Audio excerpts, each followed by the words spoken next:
Fala, Josué. Como é que tá? E aí, meu, beleza? Tudo certo? Tu tá na quinta-feira, nós estamos na quarta-feira. É engraçado isso. Às vezes eu recebo umas ligações às 5 horas da manhã no WhatsApp, a galera não se liga da diferença de horário e dá umas rateadas. É verdade. Eu mandei mensagem pro Josué, falei, ué, ele não me respondeu, só me esqueci que ele tá nada mais nada menos que 13 horas de diferença de nós. São o quê? Voltou, 9 voltou. horas agora? 9 horas da manhã. Ah, aí tá, já é quinta-feira, pessoal, lá, então nós vamos conversar. Eu até ia botar os dois horários, não pensei, não, o pessoal vai se confundir, né? Tá, mas é na quinta, na Claro, quarta. claro. Pode ser. Bom, meu topete tá maior que o teu, hein, meu? Olha aí, ó, Cabelo de viu? A gente quarentena. combinou, a gente combinou os topetes para fazer essa live. Bom, deixa eu apresentar vocês para o Josué, apresentar o Josué para vocês, tá? Ele foi meu contemporâneo de faculdade, foi meu professor, né? Meus primeiros The Books on the Tables da odontologia foi com ele, né? Ele foi meu professor no PET, que é um programa que a URGS tem, de educação dentro da faculdade, então eu tive aula de inglês com ele, né? É um cara fantástico, sempre de bom humor, excelente profissional, e vou deixar que ele dê para vocês o currículo que ele tem, que ele está trabalhando agora lá, que nem eu falei, então vou deixar ele se apresentar cientificamente para vocês. Bom, pessoal, eu me formei na URGS, né, como Thales, e após a formação da URGS fiz uma formação em cirurgia ali na faculdade, não uma especialização como Thales, mas fiz um treinamento intensivo de cirurgia para sisos e alguns outros procedimentos cirúrgicos. Fiz um treinamento de implantodontia, que foi a área que eu acabei seguindo mais forte depois, né? Quase toda a minha carreira em Porto Alegre foi no mesmo local, né? Mais ou menos um ano depois de formado, eu entrei na Sabre, né? Que é uma clínica que tem em Gravataí. E aí a gente abriu uma unidade em Porto Alegre. E eu sou um dentista bem clínico mesmo, assim, né? A minha esposa fez mestrado, doutorado, especialização, foi colega do Foi minha colega Paulo, de de especialização. especialização. Eu não tenho nenhum título bonito, mas sou um dentista bem clínico mesmo. E é isso aí. Aí a minha família resolveu se mudar para a Austrália, né? Meus irmãos são da área de TI, que estava comentando antes, né? Vieram para cá antes. E aí depois eu comecei a me preparar para vir para cá também. E começar o meu processo é um pouco mais complicado, né? Como tu estava dizendo. Então a gente demorou um pouquinho mais para vir. Mas estamos aqui há um ano e meio. Ah, que show.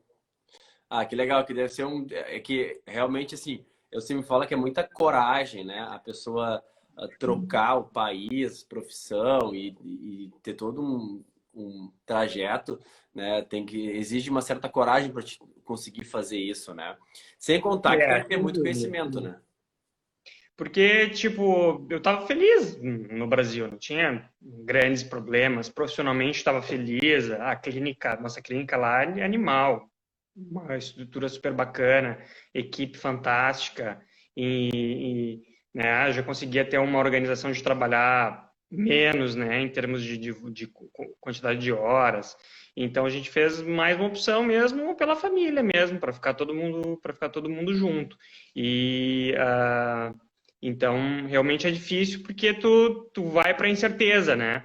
Quando a gente estava conversando com os agentes de imigração para saber como é que ia ser, né? Para se a gente ia conseguir, não ia conseguir, pegar o visto depois de que o nosso tivesse validado o currículo, o meu diploma, e os caras falavam, não, teve um que falou, não dá para ter certeza se vai conseguir ou não. A outra já falou, se conseguir validar o diploma, tu vai conseguir a residência certo depois. Mas aí tu fica com informações conflitantes, assim, né? É difícil de ter certeza do que vai acontecer. Por sinal, eu não tenho visto ainda, sou um estudante ainda. Olha aí, Por isso que ó. eu tô vagabundo aqui em casa aqui. Eu trabalho, tô perguntando da Viviane aqui, cadê a Viviane? A Viviane tá amamentando, Brito, daqui a pouco ela aparece aqui. Daqui a pouco ela dá o seu oi. Mas tu viu que é um processo legal, né? Assim, questão de difícil, porém até bota em prova tudo que tu aprendeu, né? Porque dizem que, eu nunca fiz a prova, mas dizem que é uma prova bem difícil. Mas como é que foi, José? Como é que tu te preparou para essa prova e como é que ela é feita? De que ela consiste de uma prova de validação de diploma? Na Austrália, ela consiste da seguinte forma: basicamente são 3 etapas. A primeira etapa é uma etapa de documentos, né? Que você tem que juntar traduções, cópias de currículo escolar, diploma, ou várias coisas, assim, inclusive do conselho, que tu não teve nenhum processo, nada disso, e aí envia para eles. E aí eles vão decidir se tu pode iniciar a fazer as provas, né? Para ver se o currículo, se a tua faculdade não tem um número mínimo de horas práticas e teóricas, eles podem não aceitar. Uhum. Então, a partir do momento que eles aceitam, e isso foi super difícil, porque ah, conseguir as documentações da URGS não é tão fácil assim, né? Porque não existia exatamente nos padrões que eles pedem. Então, eu tive que ficar enchendo o saco, o pessoal da Odonto lá, até eles conseguirem para mim o documento que eu precisava. Aí, a partir do momento que eles dão um ok, pode se inscrever para a prova teórica. A prova teórica acontece 2 vezes ao ano,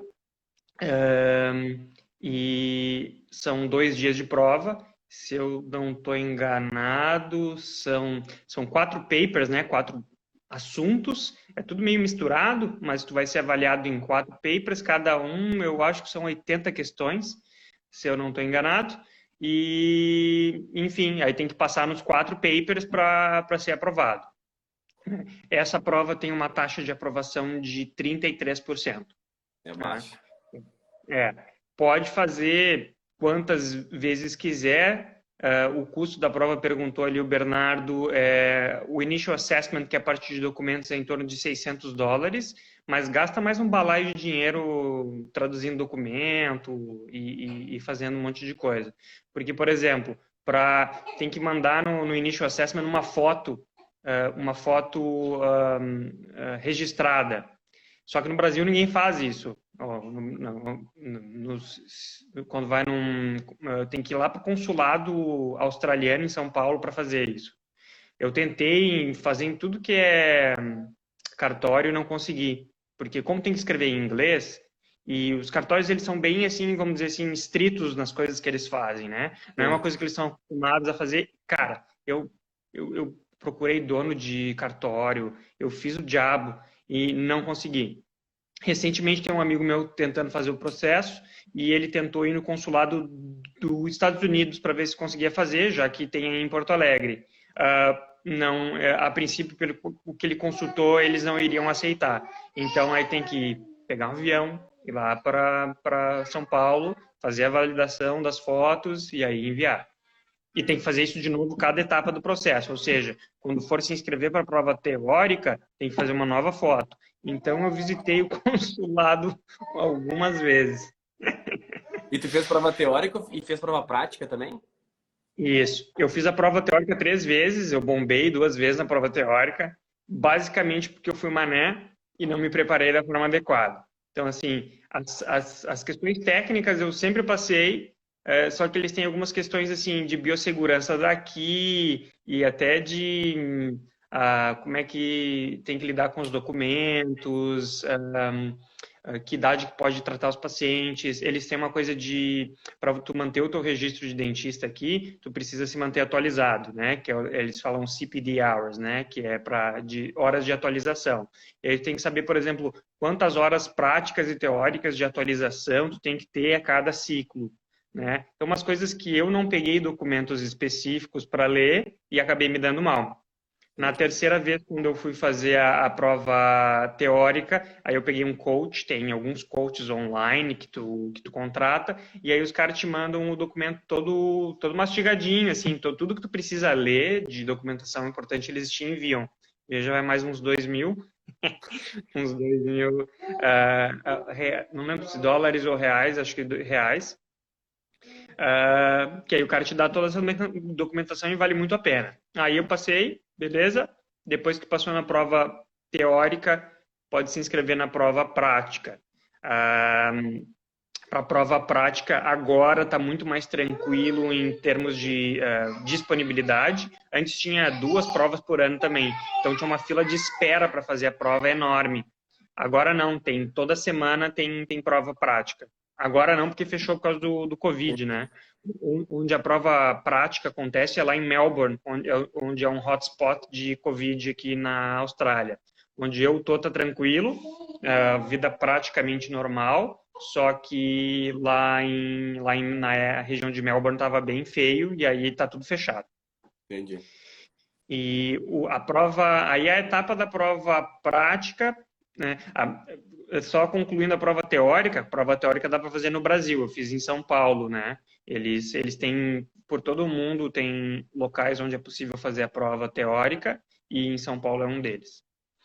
Aí, beleza. Aí, como a prova prática só pode ser feita aqui na Austrália, a gente resolveu já vir antes, né, da prova, já começar a ficar por aqui, começar a treinar mais o inglês, porque a prova prática tem toda uma parte de conversação, que aí, se o inglês não tiver afiado, fica bem difícil. E, então, o inglês tem que estar bem afiado para a prova, porque tem toda uma parte de conversação bem importante, né?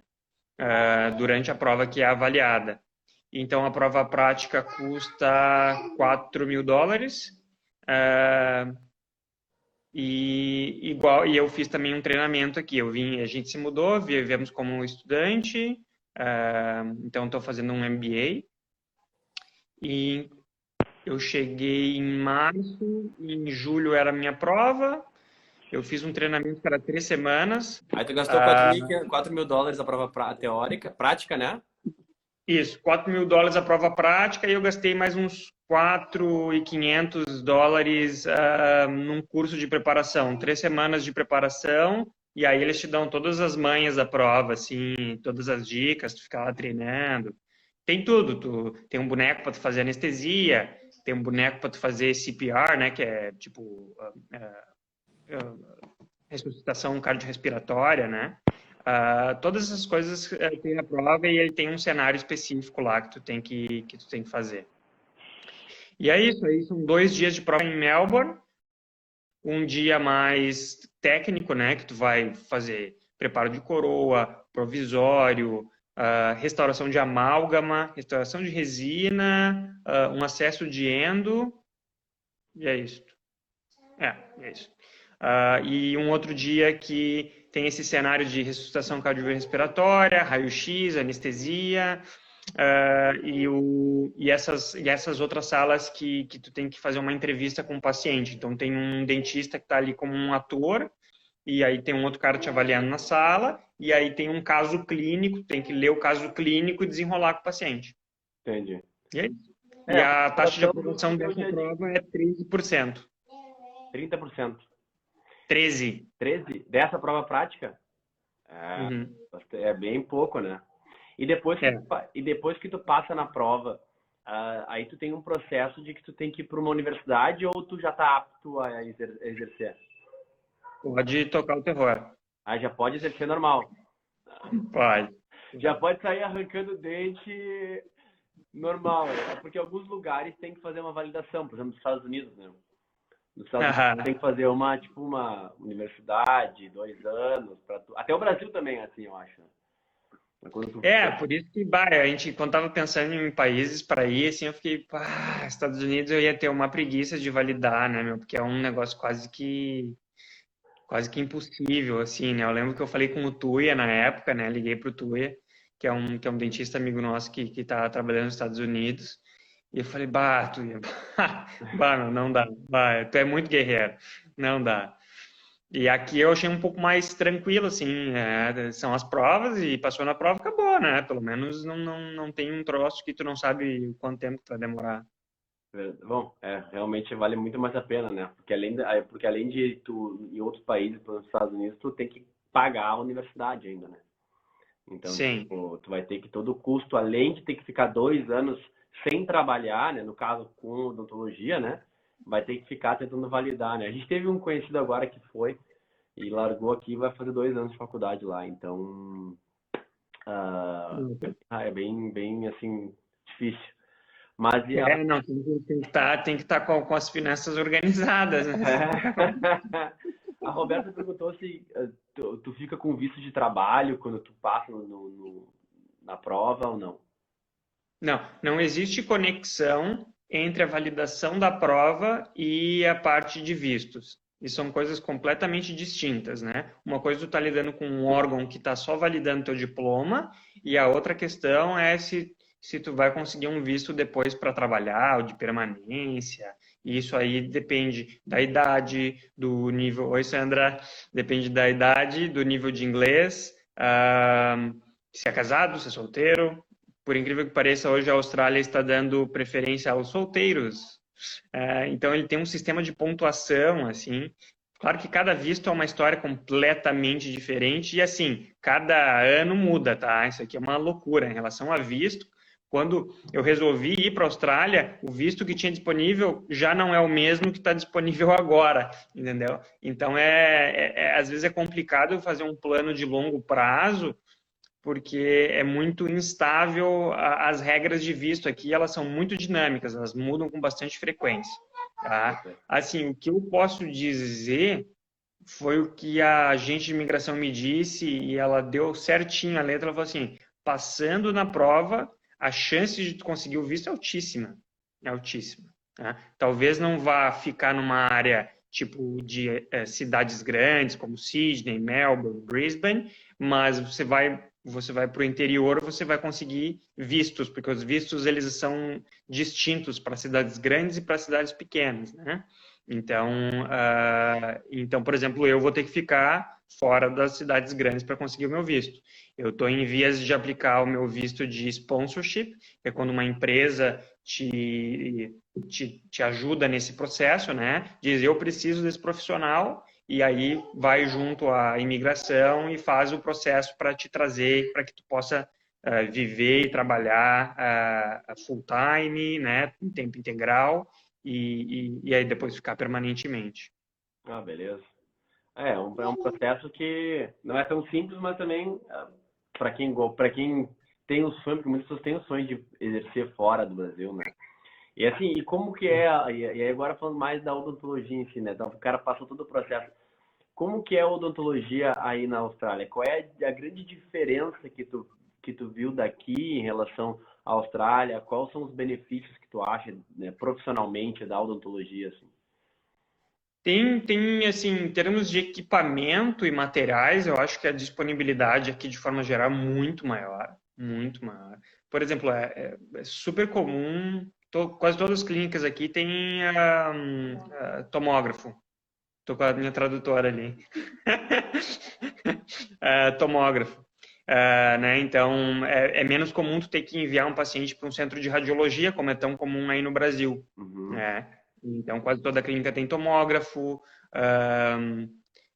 umas coisas bem bobas, assim, mas, por exemplo, o ionômero de vidro, tem uns 50 tipos de ionômero de vidro diferente aqui, e é tudo naquelas cápsulas, tipo, coloca num amalgamador, faz a automistura e já aplica, né? Tenho certeza que tem no Brasil, mas é mais comum a gente ainda espatular e botar naquelas minhas pistolinhas, né? Tem que fazer rapidinho ali e tal, botar na...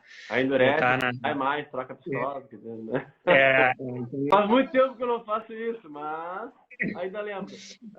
a outra grande diferença é para especialistas, né? Não é que nem no Brasil, assim, que tu pode ter uma especialidade e continuar trabalhando em outras áreas. Se tu te registra como especialista, tu legalmente não pode atuar nas outras áreas. Então, quem é especialista de endo, só faz endo. Quem é especialista de cirurgia, só faz cirurgia. Então, ainda que é um pouco diferente do Brasil. No Brasil, né, a galera está se fechando dentro de clínicas multi-especialidade, né? Normalmente o paciente entra ali e não sai nunca mais, né? Se fizerem tudo direitinho.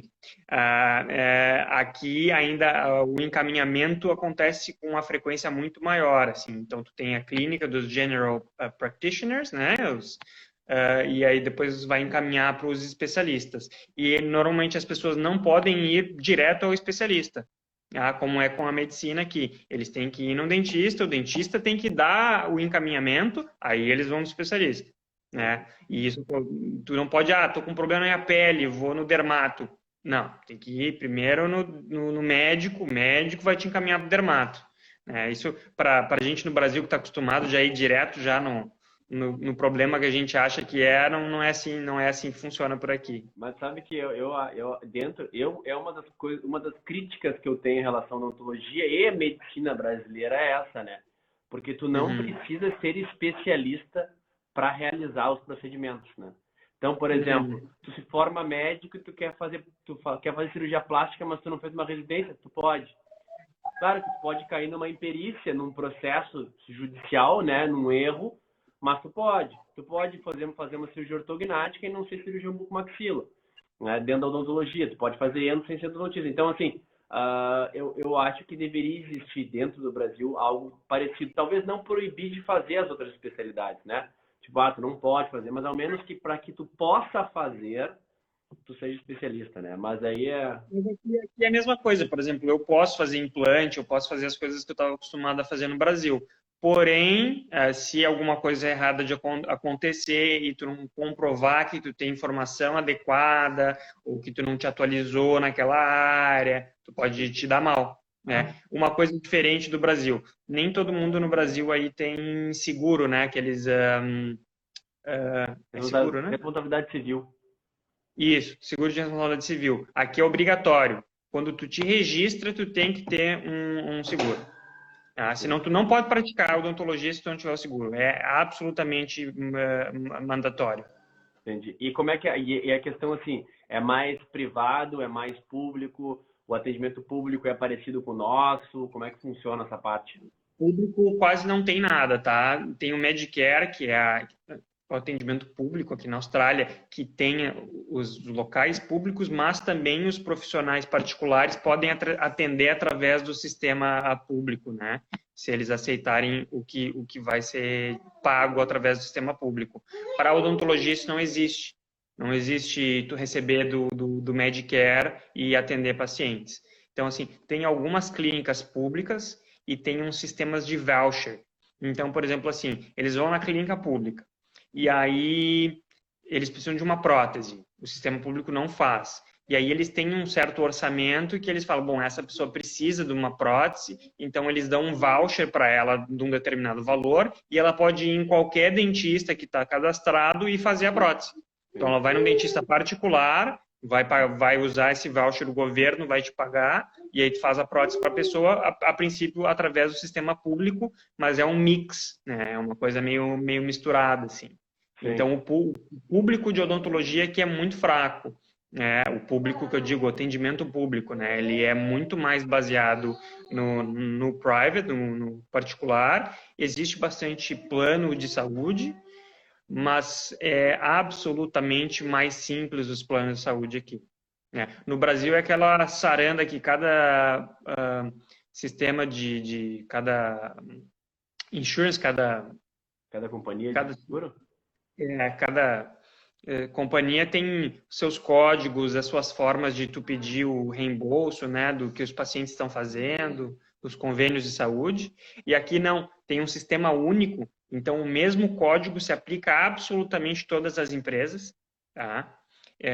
Então não tem variação em relação a isso e sempre é tudo com cartão, né? Então tu consegue saber o que vai ser coberto ou o que não vai ser coberto pelo plano de forma imediata. Tá? E Entendi. aqui é normal cobrar a diferença. Então, vamos dizer que tu aceita um convênio e o convênio vai pagar $100 uma restauração, mas o teu FII, o que tu cobra é 150. E aí tu pode decidir se tu vai cobrar ou não cobrar o que a gente chama aqui de gap, que é a diferença, né? Então, o paciente vai usar o convênio dele, vai pagar $100 pelo convênio e ele vai pagar $50 do bolso dele. Entendi. Né? Então, isso é uma prática bem comum aqui na Austrália. E é legal, né? Não tem problema nenhum. É entendido que isso vai acontecer. Ah, aqui. Bem diferente daqui, né? Porque Aí no Brasil é proibido cobrar diferença até onde eu me recordo, que eu acho uma estupidez. a não ser que Mas tudo esteja em bem. contrato, né? Por exemplo, a não ser que o paciente ele tenha uma coparticipação dentro do convênio, né? E dentro da odontologia, as áreas são as mesmas, assim, por exemplo, separados de plantodontia, endodontia, as mais clássicas, mas tipo, existe, por É exemplo, bem parecido. Isso é bem a parecido. bucomaxilo faz os mesmos procedimentos, ortognática, trauma, a parte maior é a parte médica, porque alguns lugares, por exemplo, na Europa, a parte de cirurgias maiores, como ortognática e traumas, eles são da parte médica. Como é que funciona aí? Cara, eu vou te ser sincero que isso ainda não, eu não tive muito contato ainda para te dar mais detalhes. Eu sei que, se eu não me engano, acho que para a especialização de cirurgia bucomaxilofacial, eu acho que eles têm alguma coisa de formação médica também. É bem complexa a formação também. Então, eu acredito que seja bem semelhante ao Brasil, tá? E os bucomaxilos, eles realmente ficam mais em hospital mesmo. Ah, Sim. mas mais detalhes eu ainda não sei. Eu vou fechar um ano de dentista aqui, né? Eu comecei, acho que em outubro do ano passado, que eu comecei a atuar como dentista aqui. Então, daqui a pouquinho tá fechando um ano, ainda tô me adaptando ainda, né? Que é muita coisa diferente. Uma coisa diferente que, claro, tem algumas clínicas no Brasil que as pessoas trabalham sem auxiliar, né? Aqui é quase que isso não existe. O dentista não trabalha sozinho, nunca. Nem para fazer uma limpeza os caras trabalham sozinho. Sim. Chega a ser até engraçado. É tipo, mas tudo bem. Que eles usam sempre sugador cirúrgico, todos os procedimentos. Sempre usa dois sugadores, né? O sugador, o slow suction, como é que a gente chama? O normal. E o high speed suction, que é o cirúrgico, né? Então, diminui muito o aerossol, né? Que é até uma preocupação do lance do Covid. Então, assim, cara, é muito bom, assim, para ergonomia é sensacional, né? Mesmo para limpeza, que a gente, posso fazer sozinho? Faz, mas a ergonomia fica absolutamente melhor, né? Trabalhando sempre a quatro mãos. Com certeza. Eu também, eu nunca gostei de trabalhar sozinho. Eu tenho colegas que operam sozinho, que fazem sozinho. Tipo, eu acho que para o paciente é melhor, para mim é melhor. Eu acho que eu ao menos gosto, né? Mas Eu não falei é pro uma Thales, cultura pô, de todo. bichectomia aqui ainda não tá bombando ainda, cara. Eu falei, eu vou convidar o Thales para ter uns grupos internacionais aqui que a galera vai trocando ideia, tal, vai mostrando suas técnicas e ainda que eu falei para uma, porque as mulheres são bem vaidosas, as adolescentes, né? Estão sempre botando preenchimento, botox. Eu tinha as minhas auxiliares, é, é, minhas adolescente, né? 19 anos é adolescente. Aí em vez de fazer bichectomia, elas fazem o preenchimento aqui, às vezes, da região, né? Óbvio que também funciona, né? Mas acho que provavelmente tu faz até os procedimentos em conjunto, né? Para ter um resultado mais significativo, né? Uhum. E aí, cara, nunca vi ninguém falar de bichectomia aqui, né? Eu acredito ó, mandaram um abraço para tio Fredo aqui, mano. É, que eu acredito que aqui, como ainda acho que existe. Dá um oi aí. Oi, Thales. Olá, e aí, Vini, tudo bem? Olha o Sempre moço, bom. o Tu pequeno acha que Josué. precisa de bichectomia? Eu acho que ele tá com uma bochecha meio grande, eu acho que dá para afinar ele. Tem dois, né? Aquele lá é o Noah e essa aqui é a Lily. Tem 2 mesinhos. Vamos afinar, vamos marcar esse malar aí. Então, assim, como ainda eu acho que o nível de competição aqui na Austrália talvez não seja tão intenso como é no Brasil, assim, de densidade de dentistas, né? Como eu estou fazendo MBA, eu acabo sempre fazendo sobre assuntos odontológicos, né? E aí, assim, a densidade a quantidade de pessoas por dentista é bastante diferente ainda comparada com o Brasil, né? Sim. Então, eu acho que o pessoal ainda não explorou essas áreas que acabou que se no Brasil tem cada vez se explorado mais, eu acho que até pelo nível de competitividade as pessoas vão expandindo um pouco a área de atuação, vão, né, vão fazendo coisas um pouco diferentes.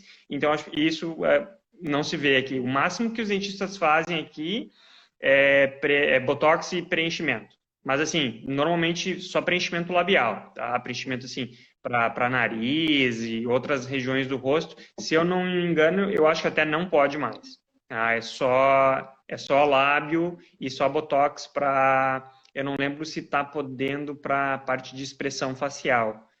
Se eu não me engano, alguém me comentou que agora acho que é só para masseter. Tem, que nem no Brasil, né? Vai e volta, briga aqui, puxa aqui, vai pra lá e vai mudando um pouco. Vamos ir para a Austrália fazer uma bichectomia. Buccal Fat Test. Cara, os caras adoram o trabalho dos brasileiros, né? Não, logo que eu comecei aqui como dentista, eu fui num curso de um orto brasileiro. Eu fui convidado para falar sobre implantes e ele estava falando sobre orto e tal, e aí eu acabei conhecendo ele.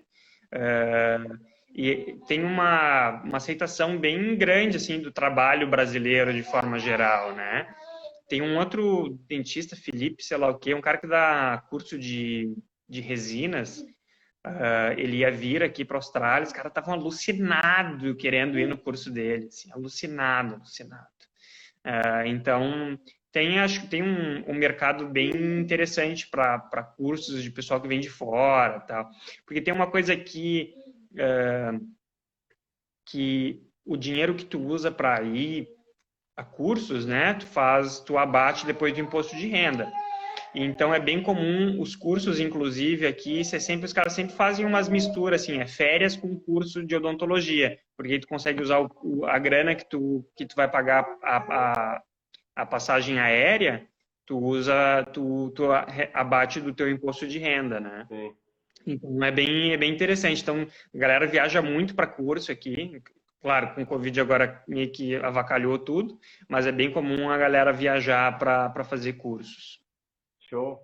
Aqui estão perguntando sobre período como auxiliar. Então, assim, enquanto eu estava me preparando para a prova, eu estava trabalhando como auxiliar de dentista. Tá? E tem bastante vaga de auxiliar de dentista aqui, né? Não precisa de nenhuma formação específica, né? Assim, mostrando que tem conhecimento, tendo inglês mínimo, e eles normalmente contratam porque tem bastante vaga, né? Acabam te treinando e beleza, né? Não precisa ter certificado nenhum. É um pouco mais difícil para homem, né? Que normalmente não tem auxiliar homem, né? Auxiliar normalmente é do sexo feminino. Mas eu consegui. O cara tem que ser tem que talvez procurar um pouco mais, mas acha. Teve uns caras que não queriam nem me entrevistar porque eu era homem, né? Na sua entrevista auxiliar mulher. Eu falei, opa, ok, tudo bem. E o inglês foi muito difícil de tu. É que sempre teve um inglês bom, né? Desde da faculdade. Sim. Como é que foi a situação do inglês? Aí você teve que o TOEFL, teve que fazer TOEFL para prova, alguma coisa assim? Boa pergunta, Thales. Na verdade, assim, para a validação do diploma em si, não precisa fazer nada de inglês, tá? Antigamente precisava fazer uma prova de inglês. Hoje eles assumem que, bom, quer fazer a prova sem saber inglês, magrão, o problema é teu, né? Por tua conta em risco. Na hora de se registrar no conselho daqui, aí precisa ter uma prova de inglês. E aí tem vários, né? Tem o PTE, tem TOEFL, enfim, tem várias possibilidades, né? E eu fiz o PTE, me preparei, assim, a parte específica da prova olhando vídeo de YouTube, só para saber como é que era a prova, tal. Fiz um simulado online e beleza. Não é... O nível que precisa não é muito alto para fazer o registro, tá? Dá para... Se já estiver conseguindo se comunicar na boa, vai passar na prova. É O importante. MBA me ajudou muito também, né? Tipo, eu sempre consegui me comunicar em inglês, né? Eu fui pro País de Gales, fiz uma pesquisa no País de Gales enquanto estava na faculdade. Então, eu já tinha experiência internacional dentro da área, conseguia me comunicar adequadamente, tal, com todo mundo da área. Mas, obviamente, o cara erra gramatical. Até hoje eu erro gramaticalmente, né? Tem várias coisas para polir ainda o inglês para dizer que o cara é absolutamente fluente, né? Mas o MBA me ajudou muito, porque o cara acaba nas aulas falando bastante, tem que ler muito, tem que fazer muito trabalho, então sem dúvida teve uma evolução bem importante no nível do meu inglês. mas como eu já falava, realmente não foi um grande empecilho para mim. Ah, beleza. É que o inglês, na verdade, é bom pro cara sempre saber, né? Eu digo que a gente nunca sabe quando a oportunidade vai surgir, né? De tu precisar de inglês. Eu nunca gostei muito e surgiu uma oportunidade, eu tive que basicamente... Não, obviamente ninguém fala em 3, 4 meses, né?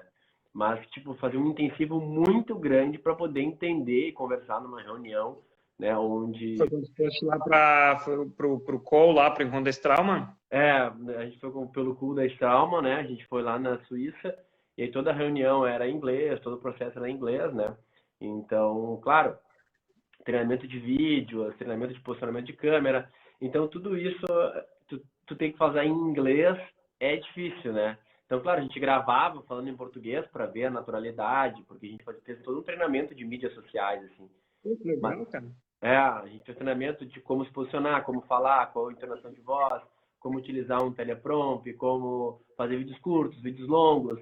Então, foi bem um treinamento de como ser um influencer, assim, né?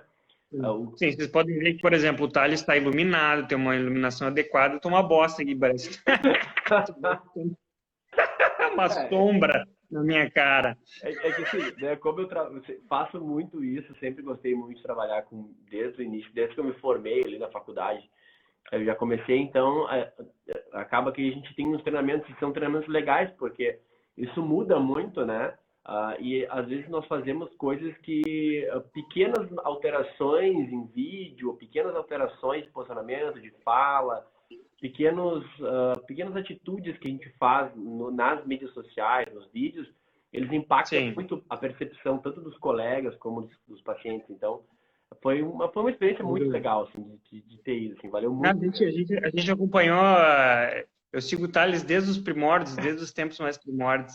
E a evolução, sem dúvida, foi muito grande, né? Assim, as postagens tuas lá do início para agora, todo o posicionamento, a gente vê que foi.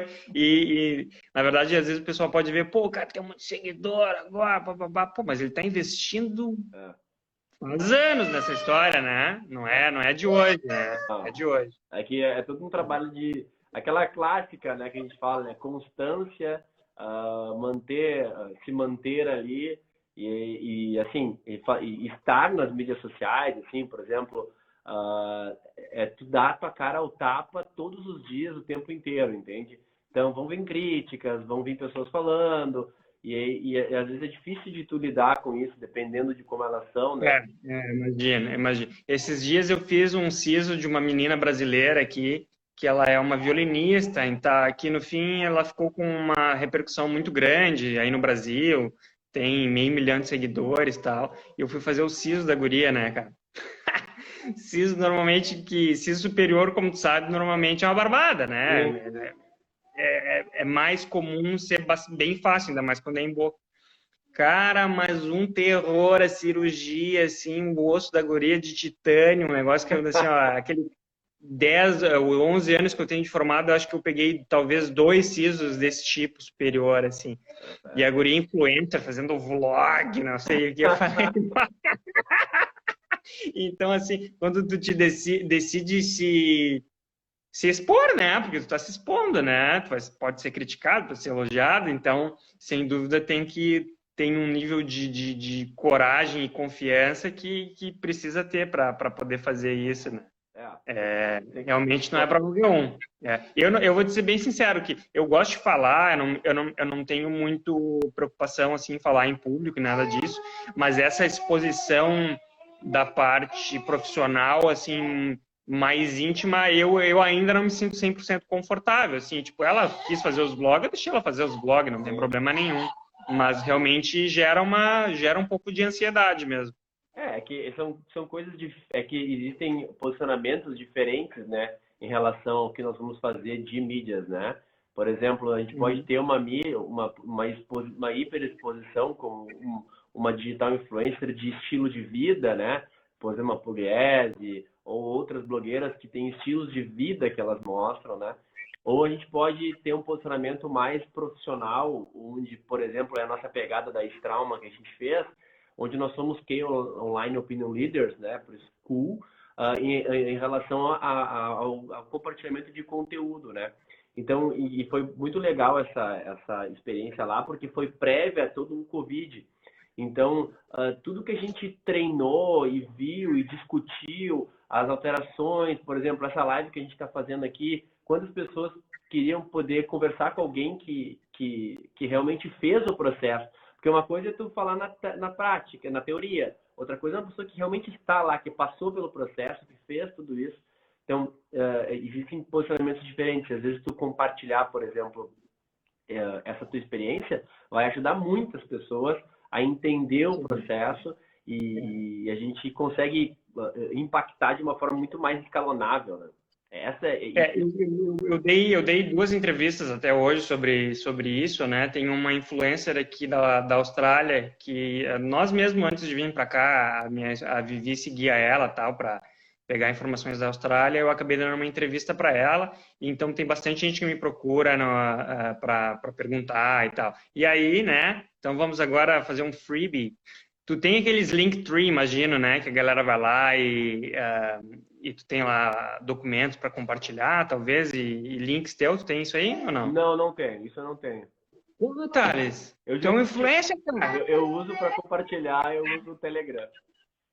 Ah, ok. Então eu vou fornecer ao Thales um documento para ele dar aos seguidores do Telegram dele. Se tu não segue o Thales no Telegram, aí entra no grupo dele que vai... Como a galera fica me procurando para pedir as dicas do negócio da prova, eu falei assim, pô, se cada um que eu for parar para responder, eu vou ficar só respondendo mensagem, né? Sim. Então eu criei um documento junto com umas amigas minhas aqui que tem todos os detalhes da prova, né? Os links, onde achar, as inscrições, os coaches de treinamento, inclusive com o que está incluído dentro do material deles e o quanto custa, o contato deles para entrar em contato direto com o coach e marcar o coach da prova prática. Eu peguei assim, ó, fiz ali uma salada de fruta ali com todas as informações necessárias para fazer a prova, com nível de aprovação, com tudo, e criei esse documento de texto para facilitar a minha vida. E então, quem quiser ter acesso a esse documento, a minha conta é 03... Não, brincadeira. Eu vou mandar para o Thales e aí vocês podem pegar com ele lá no Telegram. Show. Vou colocar no link lá. Me manda. Você acha que a falta de experiência torna mais fácil ser moldada? Não acho. A Marcela Ribeiro ali perguntou.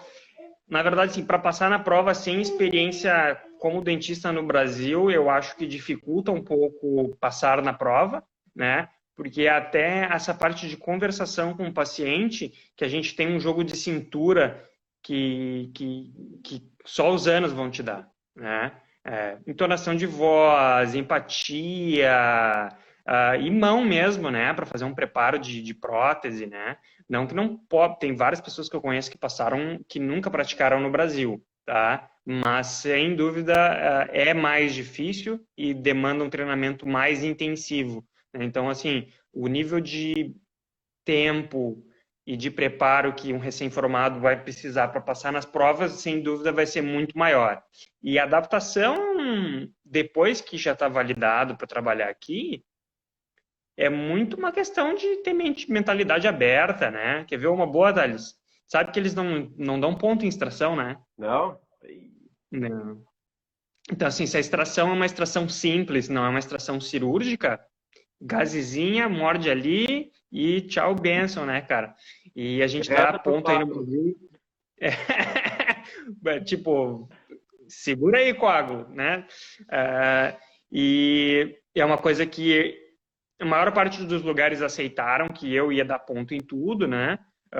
O local que eu estou hoje me pediu para tentar, para ver o que vai acontecer. Porque, na verdade, eu fui procurar na literatura, não existe, claro, assim, uma comparação entre com ponto e sem ponto e o que acontece. Tá? Então, na verdade, assim, se a extração é simples e tem um alvéolo de um tamanho normal, com a gengiva ainda bem inserida ali, a princípio, só manter o coágulo ali nos períodos iniciais com uma gaze, depois ele ficaria ali na boa. Mas, né, como a nossa formação é diferente, né, a gente fica bem preocupado, né, enfim, é diferente. Mas isso aí, o cara tendo mentalidade aberta e sabendo também argumentar, né, devagarinho a gente vai fazendo uma mistura o que eles fazem e o que a gente faz, né. Eventualmente o que eles vão fazer é melhor e eventualmente o que a gente vai fazer é melhor, né? Só tem que ter a cabeça um pouco aberta para não querer brigar com todo mundo, né? O Tomás perguntou, o grande Tomás assistindo, nosso cirurgião aqui, o grande nome da Bucomaxila. Ele perguntou como é a tua rotina de trabalho aí. Cara, não é muito diferente do que eu fazia no Brasil, né? Agora eu estou trabalhando só 2 dias por semana, né? Porque como eu sou estudante, só me permite trabalhar 20 horas por dia, né? Mansa, vida mansa. Vida mansa. Bota a vida mansa. Aí os Foi outros morar dias tem fora, já começou a ganhar NBA. bem, trabalha menos. Agora é minhas férias, né, meu? Chega de prova, chega de bagunça. Tá certo. Então, normal, 9 horas da manhã, chega no trabalho, né?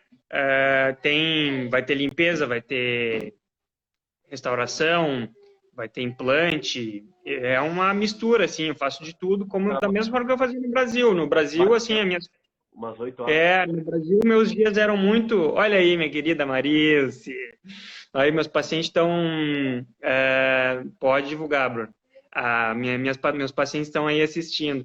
Então, os meus dias de odonto no Brasil eram poucos pacientes com consultas longas, né? Porque eu basicamente estava fazendo prótese, implante, né? Então, eu acabava com consultas bem longas. Aqui, como eu não trabalho há muito tempo ainda, essa clínica que eu estou trabalhando agora, eu estou trabalhando bem recentemente, porque eu me mudei para essa região. Então, grande parte ainda é limpeza, né? Limpeza eles fazem basicamente com ultrassom aqui, quase ninguém usa instrumento manual. E eu tenho a sensação, os pacientes odeiam instrumentos manuais aqui, por sinal, porque está todo mundo acostumado com ultrassom. E a sensação que eu tenho é que a qualidade dos ultrassom aqui é mais elevado. Porque eu lembro no Brasil que a gente usava e muita gente sentia bastante sensibilidade com ultrassom. Cara, não é igual que é diferente. Coisa boa. Que show. Então é ultrassom generalizado, assim. Existe diferença grande financeira entre, assim, em questão, digo, de poder aquisitivo do dentista, diferença de valores de procedimentos? É muito discrepante como as pessoas imaginam ou é mais ou menos semelhante relativo à economia do país? Assim? Cara, o que eu vou te dizer? Eu acho que no Brasil existe um range de preço maior, né? Uma quantidade, tipo, tem gente que cobra bastante, tem gente que cobra muito pouco, tem aquelas clínicas bem populares, né? Aqui ainda não tem tanto clínica popular quanto tem aí no Brasil. Já começou a ter algumas, né? Por exemplo, tem a 99 Dental, tá? Todos os procedimentos deles são $99. Só que eles não fazem de tudo, obviamente, né? É uma clínica focada em restauração e limpeza, né? E a limpeza é feita por hygienist, né? Por uma THD. Aqui tem outros níveis, tá? Diferente do Brasil. No Brasil, aqui, se tu começa a faculdade de odonto, que seria, se tu faz 3 anos de faculdade, tu vira oral health therapist, e aí já pode trabalhar com paciente, e depois se faz aí os 5 anos, que vai virar dentista. Tá? Então tem gente que né, para no meio do caminho ali e aí vai fazer até um determinado número até um determinado de procedimento. E aí tem a Oral Health Therapist, ainda tem acho que mais um que é o Hygienist, que eu não sei bem, acho que é um curso separado, é uma outra formação. A Hygienist vai realmente fazer só limpeza e o Oral Health Therapist pode fazer restauração em dentes decíduos, pode fazer extrações, dentes decíduos, praticamente toda a parte infantil pode ser feita. E o hygienist pode fazer limpeza em todo mundo. Então, tem 3 níveis, né, de profissionais. Então, essa 99 Dentists, por exemplo, o approach deles foi, eles usam os Oral Health Therapists e Hygienists para fazer essa limpeza inicial. Então, por isso que ela é bem acessível, $99, né? E aí depois o que precisar ser feito de restauração e outros procedimentos eles vão encaminhar para o dentista. Então já começou a ter assim umas alternativas um pouco mais populares, né? Porque existe uma carência bem grande em acesso, né? Os pacientes de forma geral acham a odontologia muito cara aqui. Tá? Essa é a impressão geral da população, tá?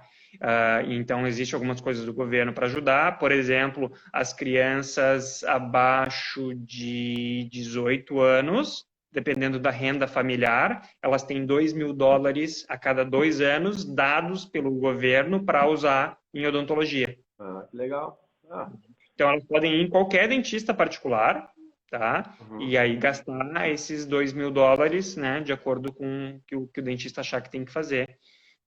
Então, tem bastante coisa para ajudar a população. Os FIIs, eles não são muito diferentes, só que é em dólar, né? Tipo, a gente recebe, inclusive, da associação aqui, a média de preços, tal. Uma limpeza, que é o que eles chamam de check-up and clean, que normalmente tem raio-x já incluído, é em torno de 190, 250, 350, depende do local. Mas varia por aí. Levando em consideração o padrão, mais ou menos que nem aqui. Exatamente. Implante é uma faixa de $2.200, né, a parte da cirurgia, né, e mais uns 1.600 a parte da prótese.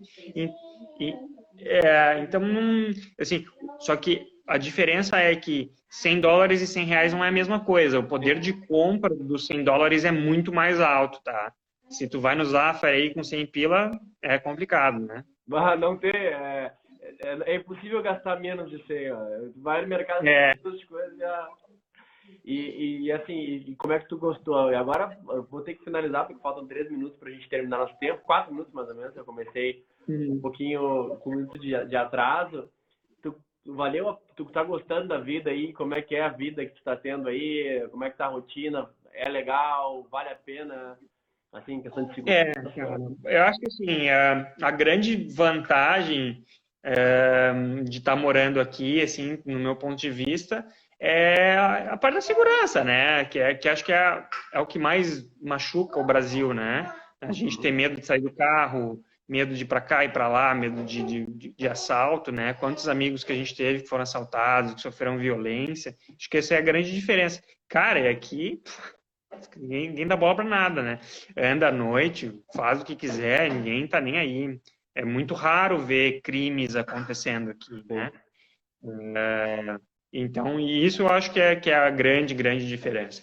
Eu acho que profissionalmente é super legal aqui também. Como eu era feliz na profissão no Brasil, então, para mim, muito parecido. Não acho uma grande diferença. Mas, então estamos nos adaptando bem ainda, né? Ainda estou em adaptação, né? Mudamos recentemente ainda, né? Tá? Mas devagarinho a gente chega lá.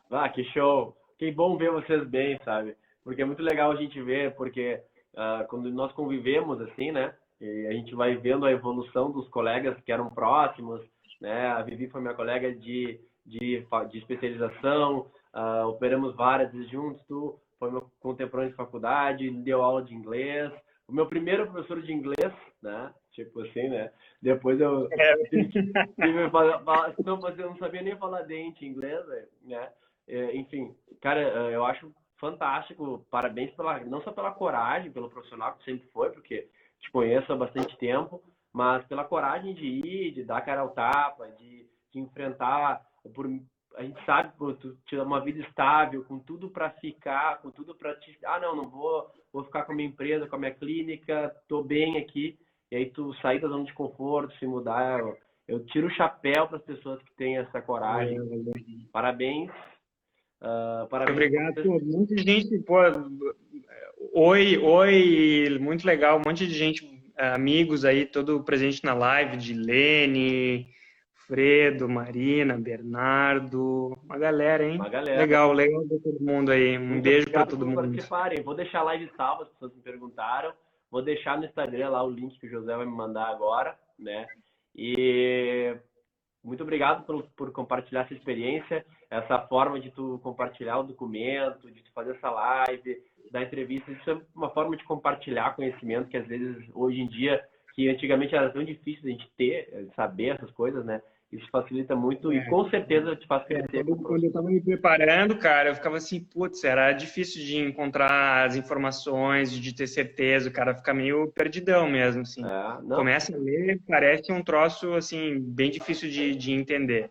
Show! E, Parabéns pela conquista, né? Que eu sei que é difícil, e pela coragem.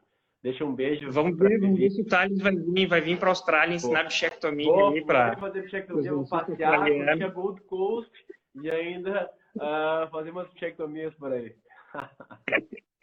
José, beleza, obrigado. Um abração. Obrigado por todos que estavam aqui. Vai fechar antes que o Instagram nos derrube, eu não consigo salvar a live.